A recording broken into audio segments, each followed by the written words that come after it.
जर का आपल्याला डेटा सेंटर हब महाराष्ट्राला करायचं असेल तर एनर्जी सिक्युरिटी या डेटा सेंटरसाठी आपण उपलब्ध करून द्यायच्या परिस्थितीत स्वतःला आणण्यासाठी उचित पावलं उचलणं एक तर आवश्यक आहे आणि दुसरं ह्या एनर्जी क्रायसिस जे आपल्याला बऱ्याचशा वेळेला दिसून येतात महाराष्ट्र एनर्जी सरप्लस स्टेट हे कधीपर्यंत बनू शकेल?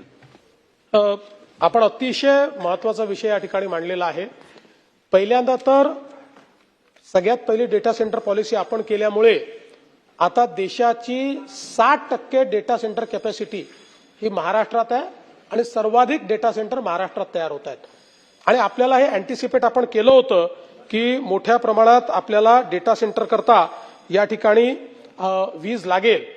पुढील 5 वर्षामध्ये डेटा सेंटर करता 4,500 मेगावॅट आपल्याला वीज लागेल. मला आपल्याला सांगताना आनंद वाटतोय. महाराष्ट्र हे पहिलं राज्य आहे ज्यांनी रिसोर्स ॲडिक्वसी प्लॅन पूर्ण केला. पुढच्या 5 वर्षामध्ये जे 4,500 मेगावॅट वीज लागणार आहे त्यापेक्षा अधिक वीज हे आपल्याकडे आता उपलब्ध आहे. आणि या विजेच्या वहनाकरता जे कॉरिडॉर्स आपल्याला तयार करायचे त्याचंही काम आपण ऑलरेडी सुरू केलेलं आहे इन अँटिसिपेशन की सगळ्यात मोठी डेटा सेंटरची कॅपॅसिटी आपल्याकडे तयार होईल. आणि यासोबत आता दुसरा प्रयत्न आपला असा आहे की डेटा सेंटरमध्ये ग्रीन पॉवर हे एक महत्वाचा कॉन्सेप्ट आहे. म्हणजे ही पॉवर तर आहेच, त्यामुळे ग्रीन पॉवरही पुढच्या काळामध्ये देण्याकरता आपण बॅटरी स्टोरेज कॅपॅसिटी म्हणजे जवळपास आपण 100 गिगावॅट पर अवर एवढ्या मोठ्या प्रमाणातली मॅसिव्ह बॅटरी स्टोरेज कॅपॅसिटी पुढच्या काळामध्ये करायचं आपण ठरवलेलं आहे. त्याचा पहिला टप्पा आताच आपण सुरू केलेला आहे जो 2030 पर्यंत आपण करू. आणि मला हे देखील आपल्याला सांगितलं पाहिजे प्रश्नोत्तराचा तास हे उत्तर संपेस्तोपर्यंत वाढवण्यात येत आहे.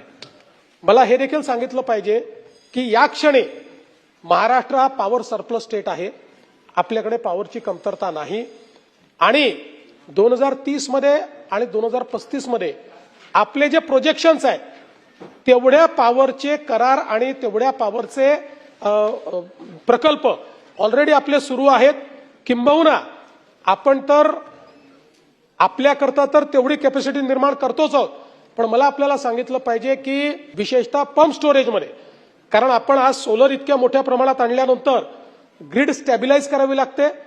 ग्रीड स्टॅबिलायझेशन करता जसं बॅटरी असते तसंच पंप स्टोरेज हे बॅटरीसारखं ऑन आणि ऑफ करता येतं. आपलं थर्मल ऑन ऑफ नाही करता येत आपल्याला. ते बॅकडाऊन करायला आणि सुरू करायला आपल्याला त्याच्यात लॉसेस होतात.